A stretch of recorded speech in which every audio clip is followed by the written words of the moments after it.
Hey fam, it is your girl, Michelle Allen Franklin, Miss Michelle D.I. Why for Mrs. Divine Intervention, honey? You know there are no coincidences in this world, only God's divine intervention in our lives. And Mrs. Community Builder, why?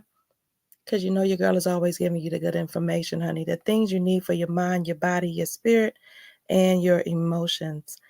I am so excited. It is a little late, but I decided it's Don't Be a Crab Tuesday. It was storming earlier. It was too crazy to even try to get on and come and do this live with y'all. But I can't wait till tomorrow, honey. Tomorrow's not Don't Be a Crab Tuesday. Today is. So your girl did a thing. Your girl did a thing, honey. I was invited to be a guest on Unordinary People podcast a few weeks ago. It was an amazing experience. I love how everything is put together. But this is it. We're just going to go ahead and premiere the episode. You know your girl, very transparent. Be ready. Look, stay ready so you don't have to get ready when it comes to me. Okay. Here we go.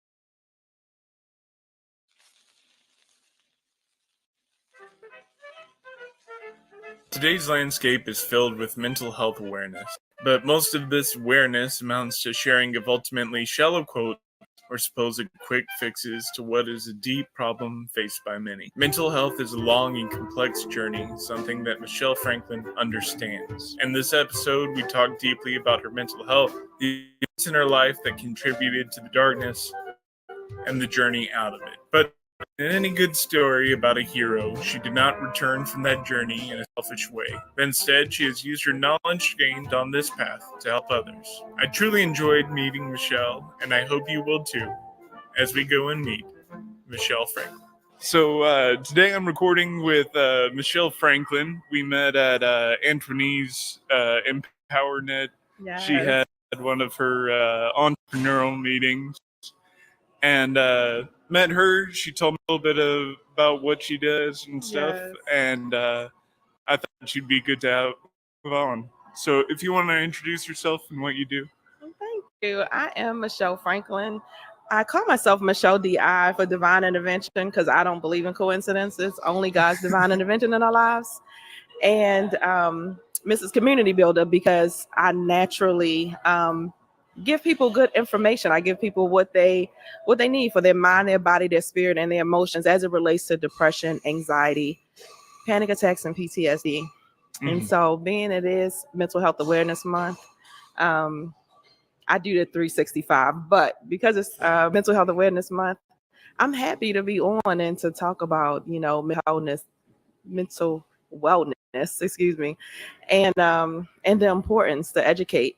Yeah. And so, yeah. Yeah. So I guess what do you do in particular? What sets you apart from most stuff in the area? That's a great question. I like the one thing, the biggest thing that sets me apart is that I go down in the pit of the belly. I call it down in the pit of the belly. It's the uncomfortable but necessary conversations that you need to have with self. Mm-hmm. And so a lot of times we go through life and we point fingers. And when I started my very intentional healing journey, one of my mentors, he said, we always have people we point our fingers for things that happen in our childhood, for things that happen to us in our, adult life or whatever it is. But you have three fingers pointed back at you. And that's the most important thing. And that stuck with me. Mhm. And so I had started I started talking about mental health because I'm a nurse. I've been a nurse 23 years. But in 2015, my big mama and my stepfather passed away very unexpectedly, both deaths. And I spiraled into depression and anxiety, and I didn't even know what was going on because I feel like after somebody passes, we leave the funeral and then we go back to work and we go back to our daily thing. We try to move on, but a piece of us is gone and we don't acknowledge that piece, but that emotion is there and it's kind of stuck in us somewhere. And then we're affected. And so we suffer in silence because we're not talking about it. We're pretending like we're okay when we're not, and so I think that is a big thing. Part of what I do is that I help you to recognize, to go back and look at what are things that actually is going on. God has given me a gift. When somebody says something to me, I hear it a little bit differently than you might be saying something and I hear something that happened, years ago. It comes to me like this. So I think it's a God-given gift. And well, I know it's a God-given gift because I know everybody can't do it. But and I'm not like some super genie or anything like that. I just feel like I pray and ask God to decrease me and increase him whenever I'm talking to people about their mental health and trying to help them. So Yeah. I just feel like that really is what sets me apart, is that I help you get to the uncomfortable place. People they'll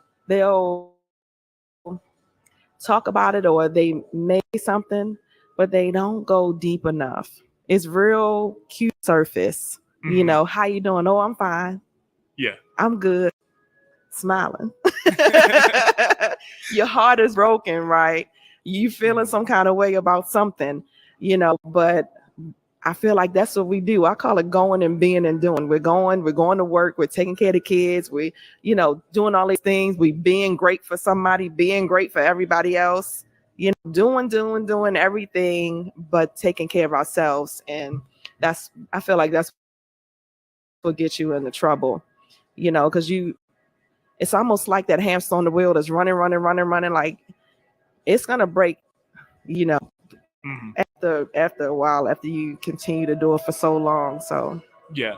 So you mentioned there's two things I want to go back on. So the first one is, you mentioned your kind of God-given gift. You yes. you feel like you can hear somebody say something and you can relate that to, this thing probably happened in their life or Hmm. um so would you say that you had that gift before you yourself went through depression, anxiety?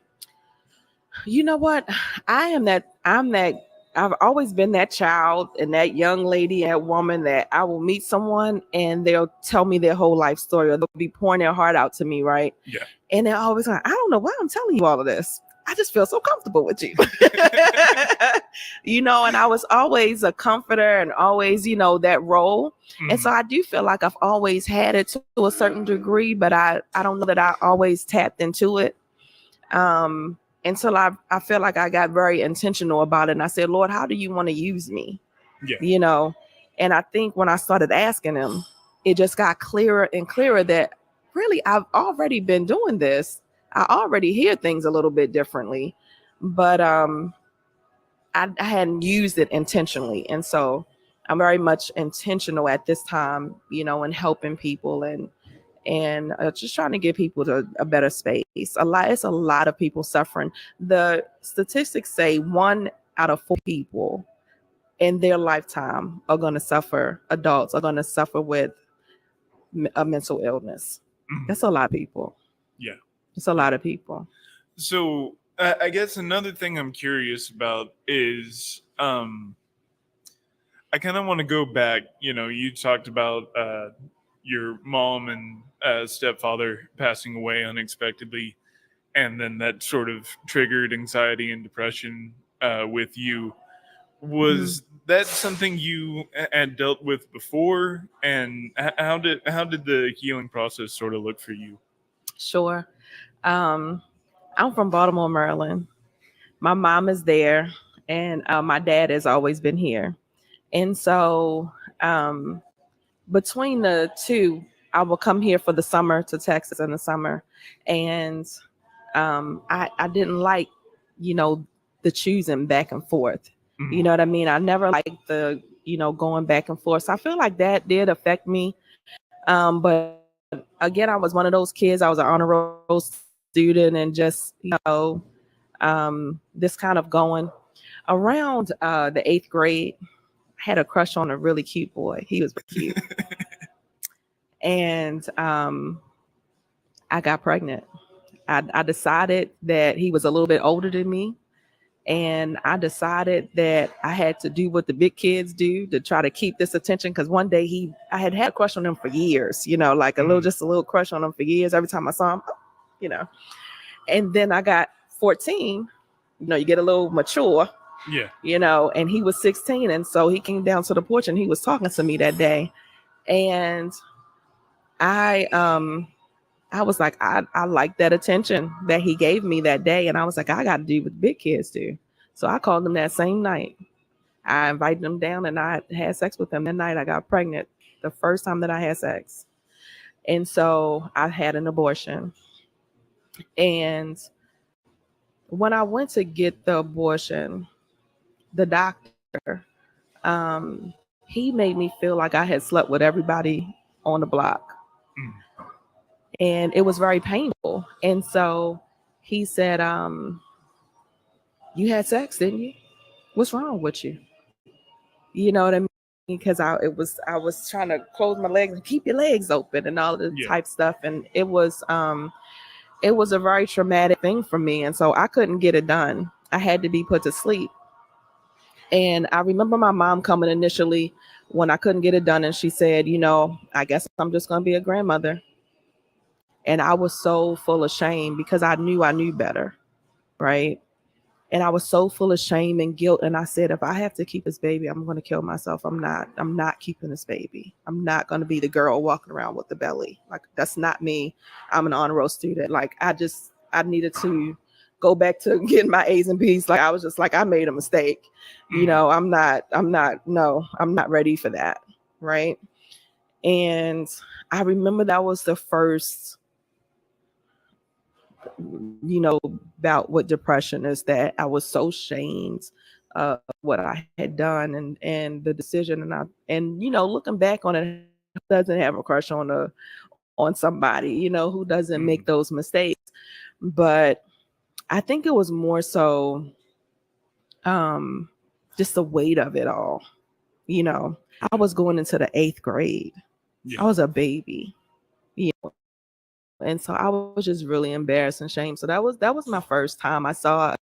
My mom was friends with a psychiatrist at that time, and so I saw her for a little while, but I don't remember the sessions. Like, I feel like I kind of blocked that part out, but I know that was kind of my first little bout with depression. So you mentioned this happened when you were 14. So did this kind of carry on with you at any time in between, or what was it sort of that event?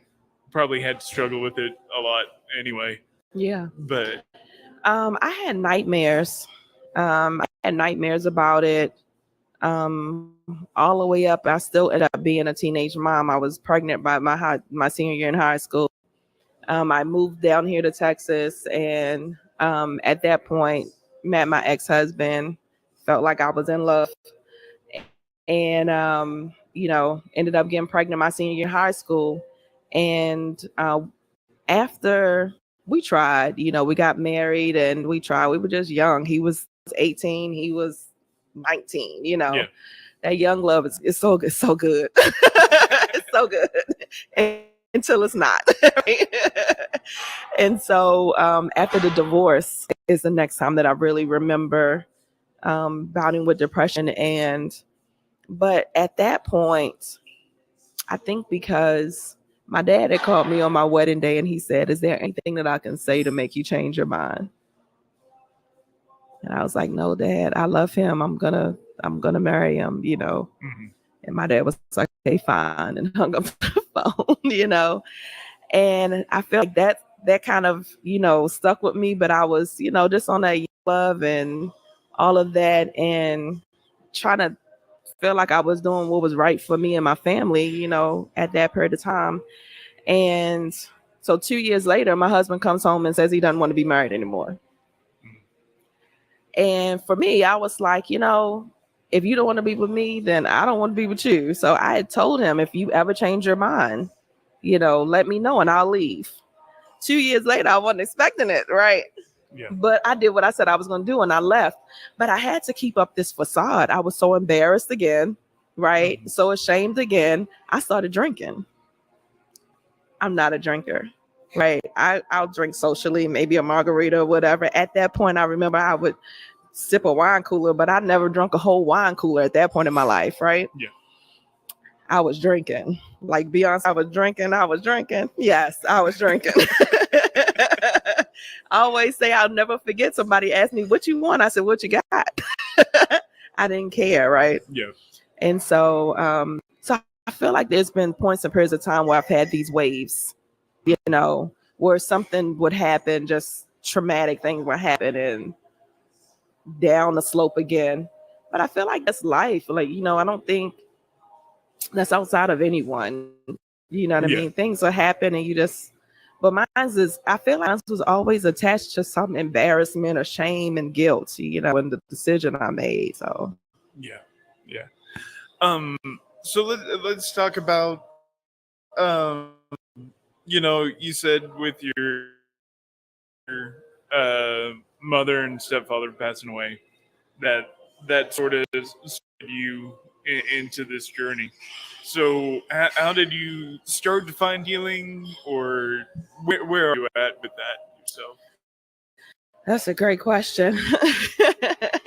So it's my big mama. It wasn't my mom. My mother is still alive. My big mama Oh, okay. is, and I'm sorry, I'm from Baltimore, right? So sometimes I feel like country comes out and sometimes the city come out. You know, it's a little bit of both things. So I'm sorry. But my big mama is my father's mother. Oh, okay.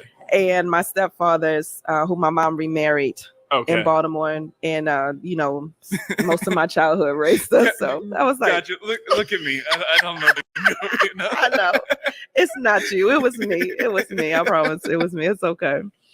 Um, but so I'm gonna try not to go all the way around the mulberry bush, but I have to tell you, um, I moved back to Texas. I was in Baltimore. I moved back to Texas because my dad had 2 strokes. So I moved back in 2015. So I moved back in April 2015. My big mama passed away the day after Father's Day. And then my stepfather had been sick, but, you know, nothing major. And he passed away on September the 14th. Again, both of them very unexpected, right? So um, that sent me into the spiral. When Thanksgiving came, I started having panic attacks. Mhm. And so I knew I went to the emergency room. Again, I'm a nurse, but I hadn't dealt with the mental health realm, you know. And so I knew a little bit, but I didn't know much. So when the lady said I was having panic attacks, I was like, okay. And then she said to me, she said, "Well, are you upset about anything? Are you worried about anything?" And I said, "Yeah, you know, the holidays were coming up." I said, "I'm really worried about my brother." And she said, and I told her who had passed away and everything. And she said, "Oh, that's situational depression." She said, "Oh, it'll pass." Mhm. And so I thought, "Oh, okay." Right. Yeah. So I'm waiting for it to pass. You know what I mean? Like, Anytime now. okay, oh, well, at this point, it's November. So, all right, it should be about to go now. You know, like, I didn't know what that meant, right? Yeah. I'm literally waiting for it to pass. So 2 years later, I'm spiraling. I can't get out of bed on time. I am hitting the snooze button. I'm not motivated to do anything. I had gained, you know, I was 270 some pounds. It was just, I was a mess. Mhm. Fast forward, 2018, I was having some girl things go on and I had to have a hysterectomy. And I got an infection and I had almost passed away from the infection. Like I thought I literally was going to pass away. And so at that point, I had started talking about, just little conferences and little things kind of here and there. But God has showed me that I needed to use my voice and talk about depression, and because I felt like people look at me, right? Oh yeah, I look really cute on camera, right? I take good pictures, you know what I mean? All of the stuff. And so I know people feel like, oh, she's perfect and nothing is going on with her. And so God just gave me the courage to start talking about it. I said, people need to understand and know this is not a just because like thing, right? This is you got to take care of this. And so I started teaching, but I was half-assing. You know what I mean? You know how God gives you something. Yeah. And you're like, oh yeah, I'm gonna do it. I was half-assing. I can't dress it up. Yeah. And so when I got sick and I thought I was gonna pass away, I remember going into the bathroom that Sunday and I said, Lord, if you get me out of this, I said, I promise. I'm a Jew. Because I saw myself on stages and I had these visions and all of these things. And I'm like, so I know I can't. I know I'm not about to pass away like this. Like I know this infection is not going to take me out, right? Mm-hmm. And I said, Lord, if you just get me out of this one. I sat in there and prayed and everything, and within 24 hours, I was being discharged. And so right after that, I said, Lord, wherever you lead me, I'll go. About 2 weeks later, I got a message from my cousin that it was a fasting group that was taking place at the beginning of the year. And I said, okay, Lord, that's my thing. All right, I'm going to fast. I hadn't fasted in a long time. Okay, I can fast. They're going to do a 3-day fast. That's okay, great. It ended up being a 21-day fast. Like every day they would say it was going to be 3 days. They said it's going to be 7 days. Then they said it's going to be 10 days. And every day they say, you going to do it. And I was like, Lord, you funny. I said I was going to do whatever you said, but okay. Yeah. You know what I mean? Like, so they went all the way to 21 days. I said, okay, I'm going to do it. So is this like no food whatsoever? No food. Just water? Just water, right? Yeah. The first 3 days is nothing. No water or anything. They call it a dry fast. And then the rest of the days, the 18 days, it's only water. I can't explain the amount of healing that I got out of that, the clarity that I started receiving. They call it your third eye opens up where all of the vision comes. I was getting so many ideas before the depression and anxiety. I had so much brain fog. I couldn't even remember. Like you would say something to me and I walk away and I'm like, wait a minute, what did you say again? Tell me. You know what I mean? Everything was so clear. And so the fasting is what really shifted and changed my life. That was the beginning of the vision starting to happen. Yeah. So I know this is a deeply spiritual question. I'm all for it. I'm here for it. So what do you think it is about the fast? Do you think it is mastering over, your own impulses and even bodily needs? Like, what is it? Because I've heard from many people who've done fasts, and I've done like day fast or something like that. But especially people who do it for long term, describe this clarity. Yes. What is it about a fast that you think brings that? I think it's a surrender, right? It is. God wants a yes from us. Yes to your will, Lord. I'll go. Lead me. It's the discipline. Right. It is. But I really feel like it's the surrender that happens, because when you get to a point where you think that you have to have something, or you really, really need it, and you realize that you don't, that's trust. That's a trust in God. That's a trust in yourself that, I didn't know existed inside of me. I had done fast before. I was thinking every time they changed the day, I was like, okay, 3 days. I've done 3 days. Okay, that's no deal problem. I've done 7 days. I've done 10. I had never done anything longer than that. Mhm. And so to be just all in, Lord, wherever it is you take me, I'm gonna trust that. It's something different happens. There's something shifts. It's very spiritually just enlightening. You know what I mean? It's hard to kind of put into words, but it is that beyond what you feel and hear in church. I've been in church all my life, right? Mhm. It shifts from hearing the word to knowing and being the word. You know what I mean? It's a difference. It's just a difference. It's a shift that happens. Yeah. It's amazing, actually. It's amazing. Yeah. And so, yeah, but it was trust because I had lost trust in myself. At that point, relationships and the divorce and things that didn't work out. But of course, I had been in other relationships after that, and so I'm picking the wrong men, and things are going wrong here. I moved here to help with my dad, and crazy family stuff was going on. Like, I was lost. I didn't have an understanding of what was going on. I feel like I had lost my purpose. Mhm. And so the fasting brought about purpose. And again, that third eye opened. And so when I said, Lord, what do you want for me? What would you have me do? And to get the answers, right? To get the answers so very clearly, that's priceless. Yeah. you know, just priceless. Yeah. So you mentioned this clarity and stuff. So after this, I think you said 21 days. Yes. So after this 21 days, what when did you receive? What did you see as your way forward helping others? So what happened after that is I kind of said, Lord, wherever you lead me, I will go.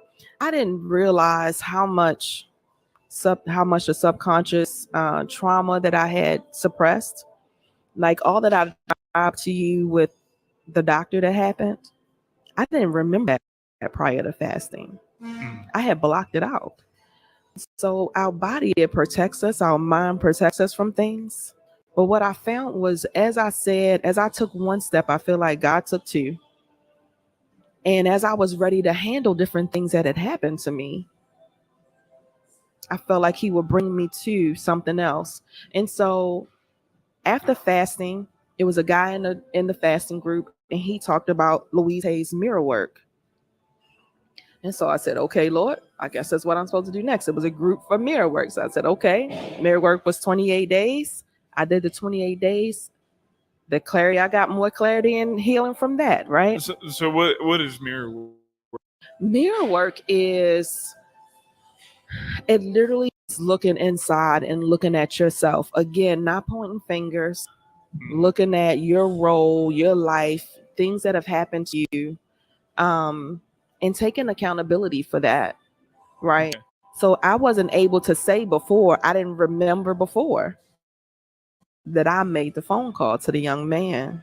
I didn't remember that until I did mirror work after the fast, and then I did mirror work. So I guess what specifically is mirror work? Is that like a devotional or? Oh, so it's Louise Hay is she's a writer past tense, but it is it's a program. It's a 28-day program. And every day she gives you an exercise to do.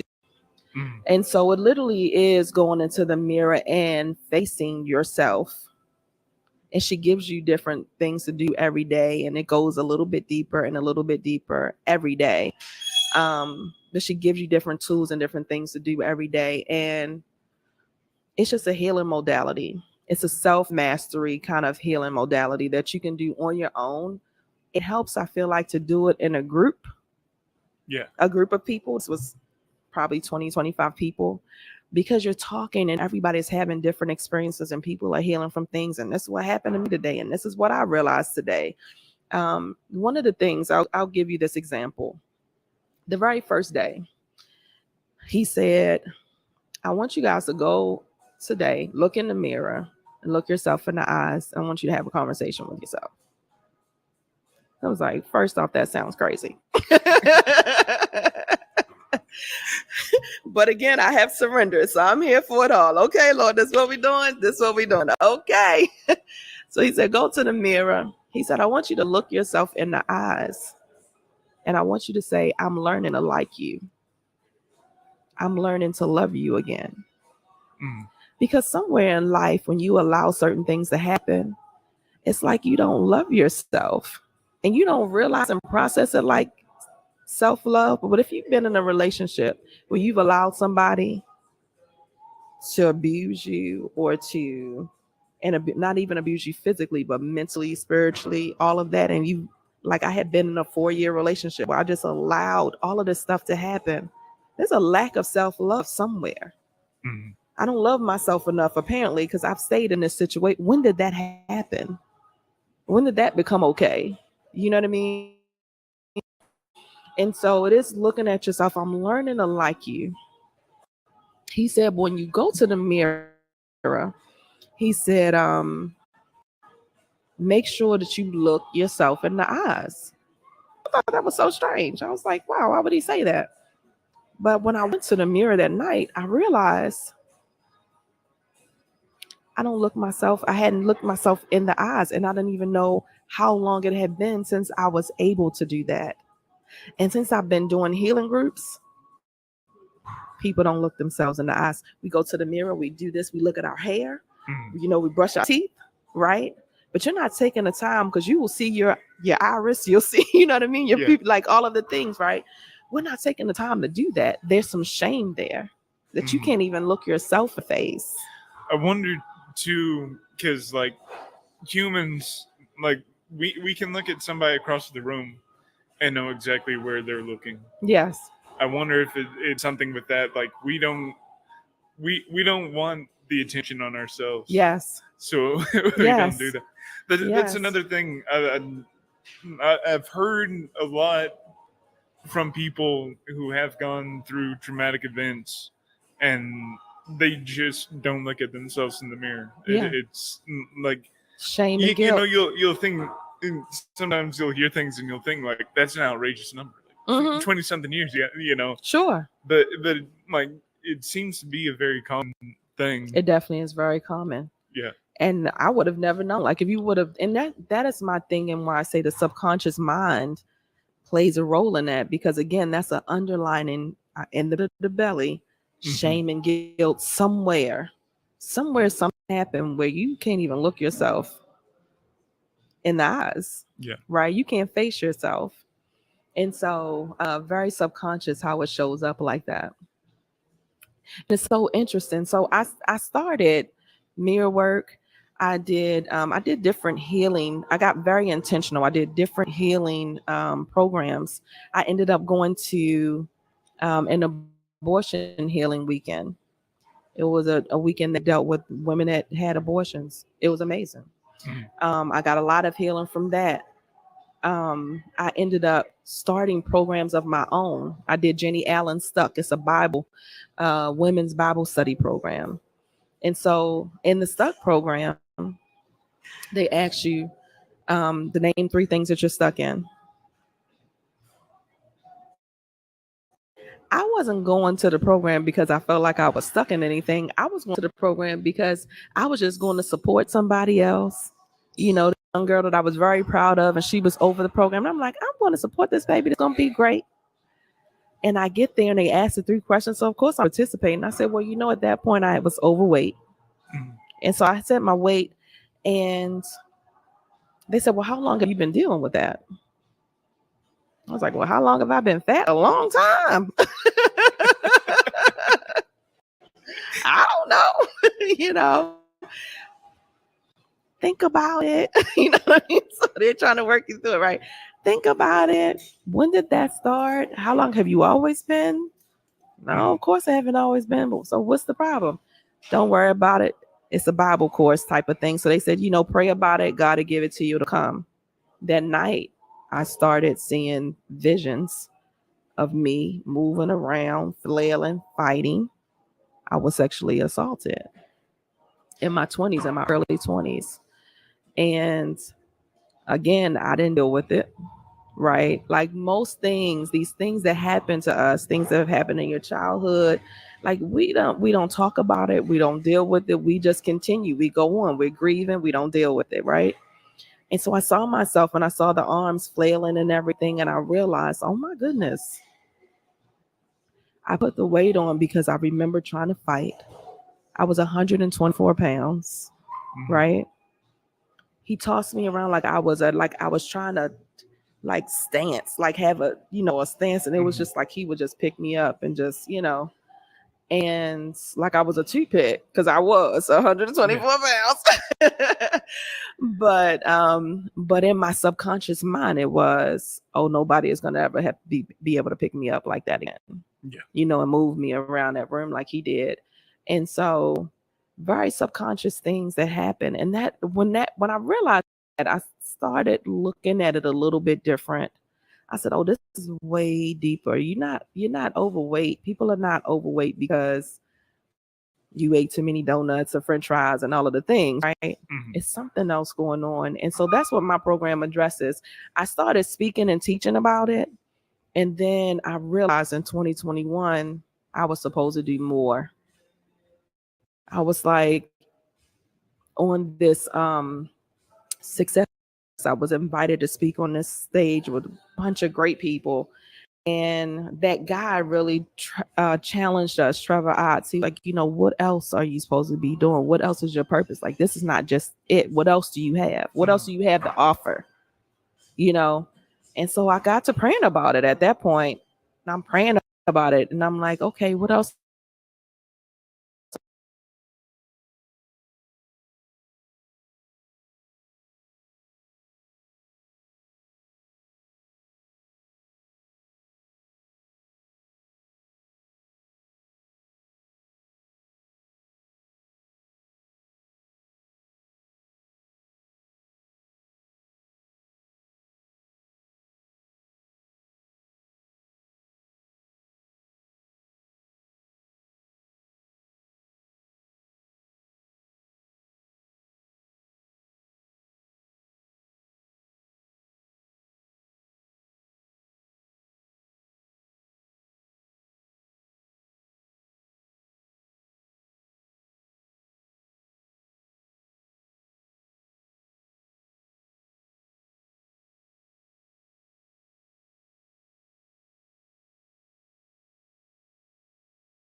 Okay, let me just see if it'll come back up. My Wi-Fi just started back working.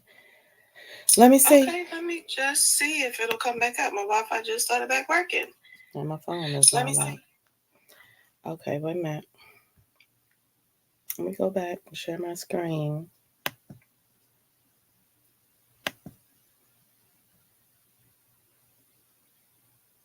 I got so much stuff on the screen.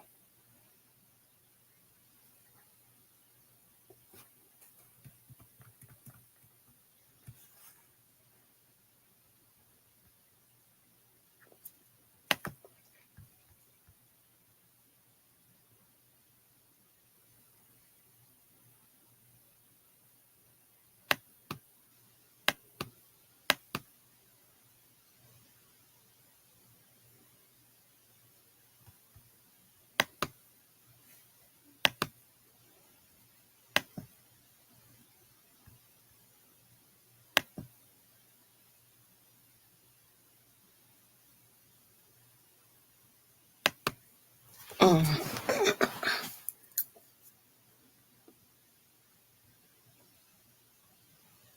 Y'all bear with me then. Let me see if it'll pull back up.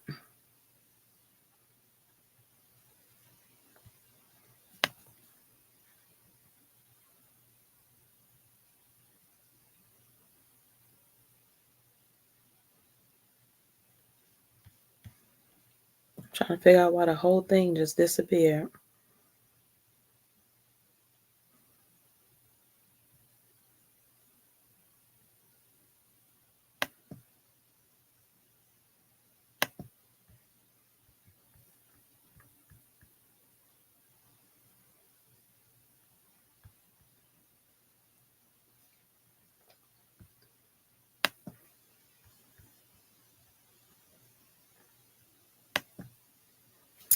Let me see.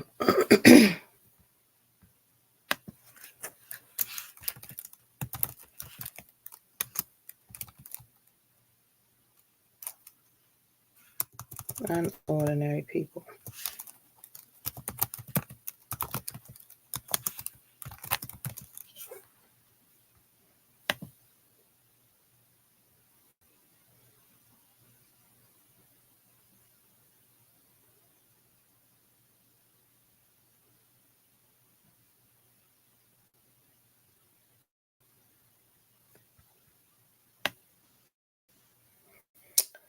It was almost over.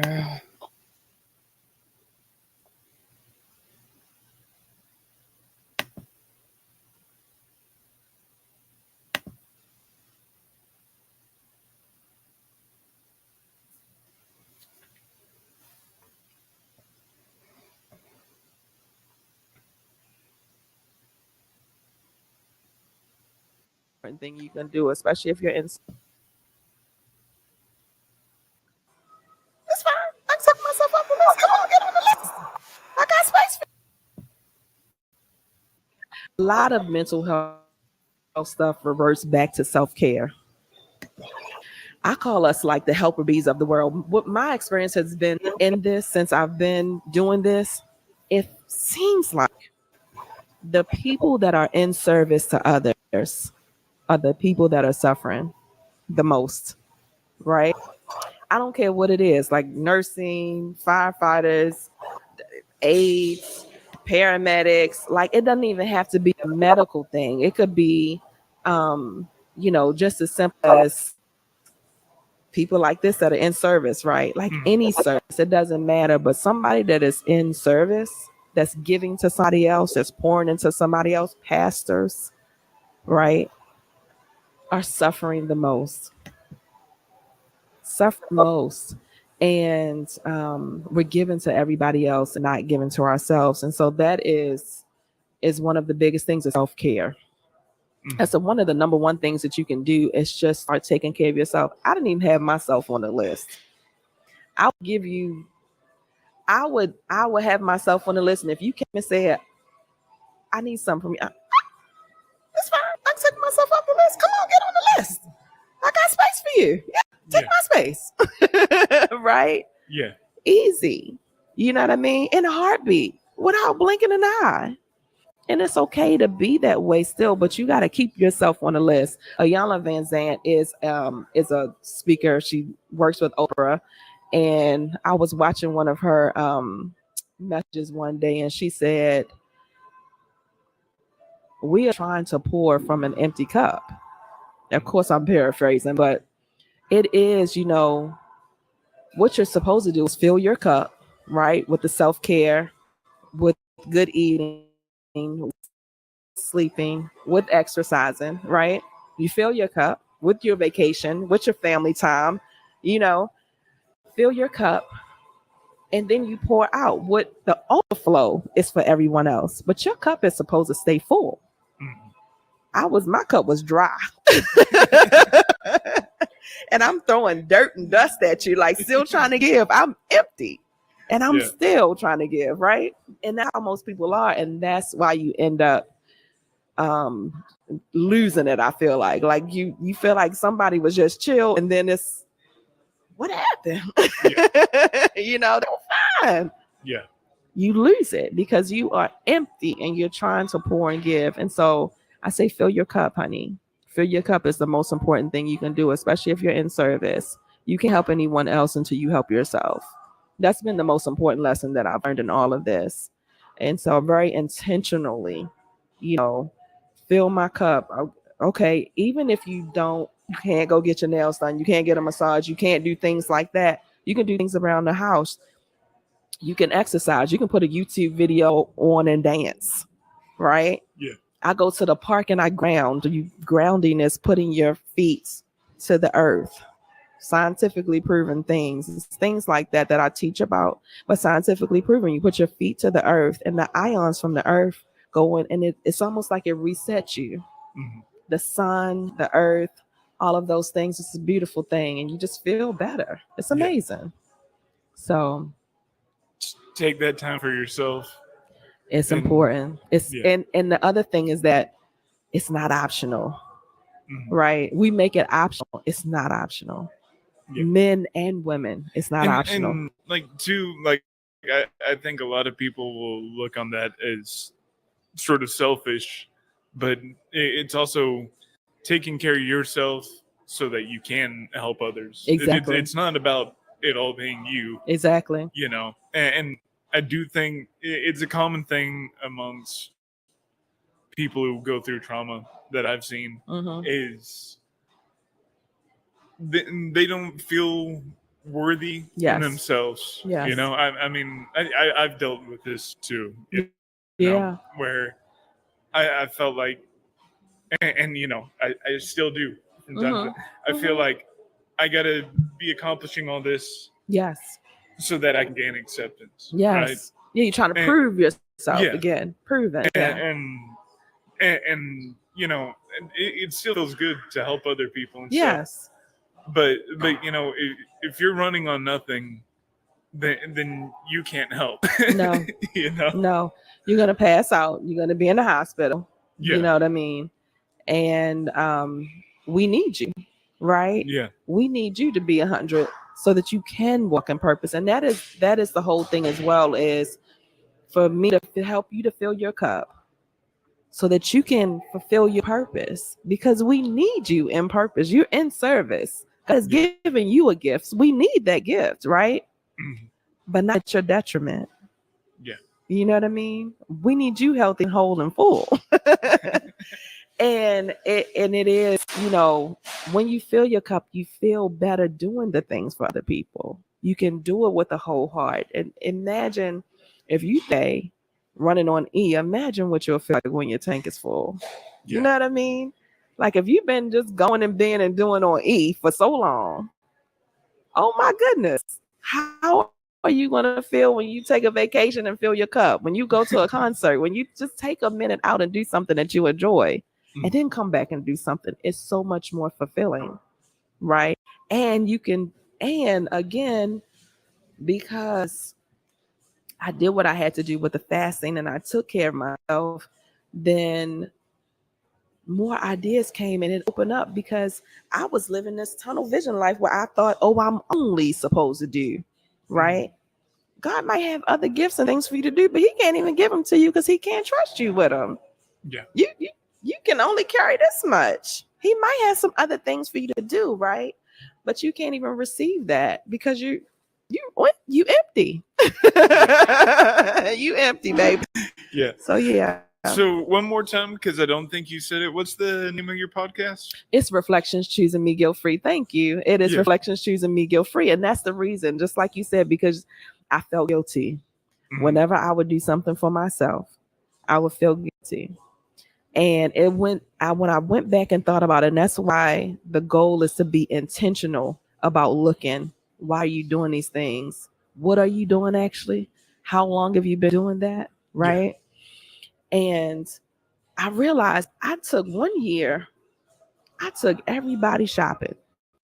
Right. My oldest daughter, my baby girl wasn't here yet, but my oldest daughter shopping, my boyfriend at the time shopping. I'm talking $300, $400, $500 on clothes. Go whatever you want, right? I got this nice big check. What did I get for me? I didn't even have me on the list. I went in the stores both times with no intention. And then when it came time to go somewhere, what did I have to wear? You know what I mean? Like, why did I do that? Like, it's great, right? To take care of other people. Yeah. It's great. But put yourself on the list. You know, put yourself on the list. Yeah. It's there is a Yana said it like this. There's a God in you. And if you think about it, you're neglecting the God in you. If you feel like you're feeling guilty, think about there's a God in you. I mean, yeah. Right? I You're mean, neglecting God in you.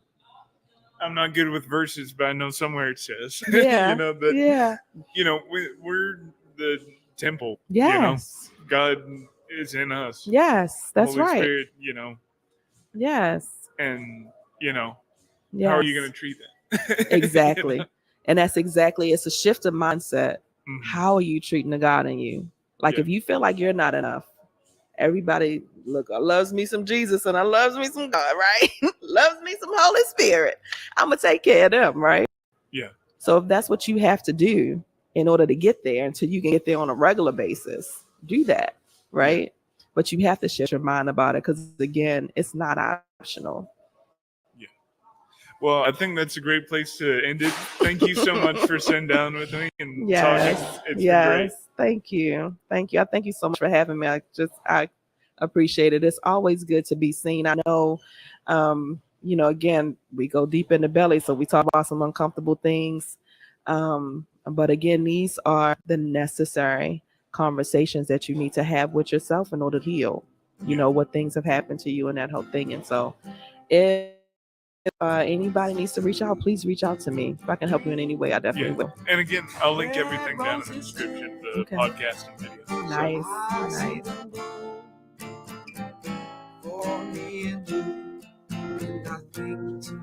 Oh, hi. You actually made it to the end.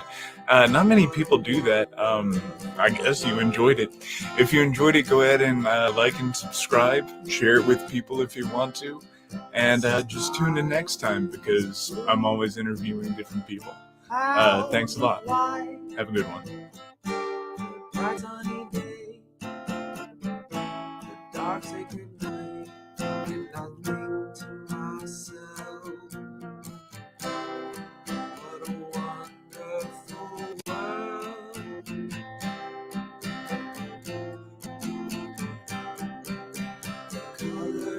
Of the rainbow, some beauty in the sky. They're also on the faces of people going by. I see friends shaking hands, saying, how do you do?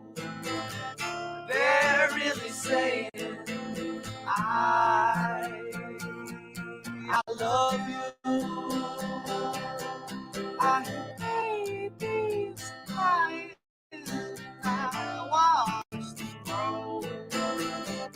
They'll learn much more than I'll ever know. And I think to myself, what a wonderful world.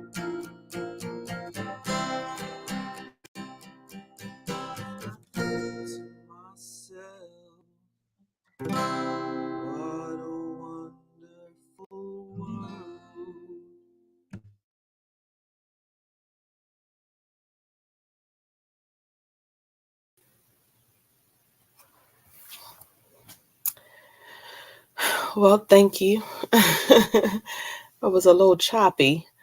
I am going to do a replay tomorrow, and probably a couple times this week. But thank you for watching. I really enjoy being on the show. I love the creative way that the podcast starts, and I like how it ends as well.